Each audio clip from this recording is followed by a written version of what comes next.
સુરતમાં શિક્ષકોના સ્વાભિમાન ધરણાનું આયોજન કરી ટેટ મુક્તિની માંગ સાથે વિરોધ નોંધાવ્યો હતો.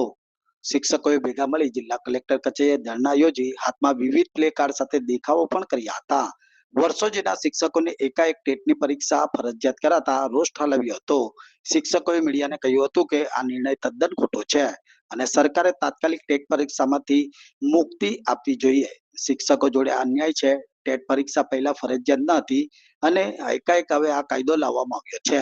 સાથે સાથે સુપ્રીમના નિર્ણય શિરોમાન્ય ગણાવી વડાપ્રધાન અને કેન્દ્રીય શિક્ષણ મંત્રી હસ્તક્ષેપ કરે તેવી માંગ કરી છે અને ટેટ ફરજિયાત કરાતા ભારતભરના શિક્ષકો પર તેની અસર પડશે, જેથી શિક્ષકોને તાત્કાલિક ટેટમાંથી મુક્તિ આપવામાં આવે તેવી રજૂઆત પણ કરી હતી. જિગ્નેશ ઠાકર, અખિલ ભારતીય રાષ્ટ્રીય શૈક્ષિક મહાસંઘ સુરત મહાનગર મહામંત્રી શ્રી, આજરોજ કલેક્ટર કચેરી ખાતે 1700 થી 2000 જેટલા સુરત મહાનગરપાલિકાના શિક્ષકો એકત્રિત થયા છે. આજરોજ અહીંયા કલેક્ટરશ્રીને આવેદનપત્ર અર્પણ કરવામાં આવશે અને આ આવેદનપત્ર ભારત સરકારના આદરણીય પ્રધાનમંત્રી શ્રી અને ભારત સરકારના શિક્ષણ મંત્રીશ્રીને આ આવેદન અર્પણ કરવામાં આવનાર છે.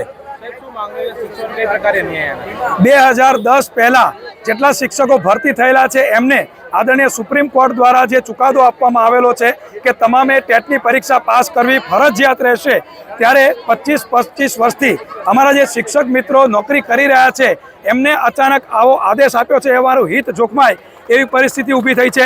શિક્ષકનું સ્વમાન હણાય એવો આ નિર્ણય છે. એટલા માટે આદરણીય પ્રધાનમંત્રીશ્રીને આમાં હસ્તક્ષેપ કરવા માટેની અમારી માંગણી રહેશે. અમારી જો માંગણી આ આંદોલન પછી પૂર્ણ નહીં થાય તો 28 તારીખે રાજકોટ ખાતે અમારા ગુજરાત પ્રાંતની કાર્યકારિણી બેઠક છે. પ્રાંતની અમારી કારોબારી બેઠકની અંદર અમને જે સૂચના મળશે એ મુજબ આગળની રણનીતિ નક્કી કરવામાં આવશે.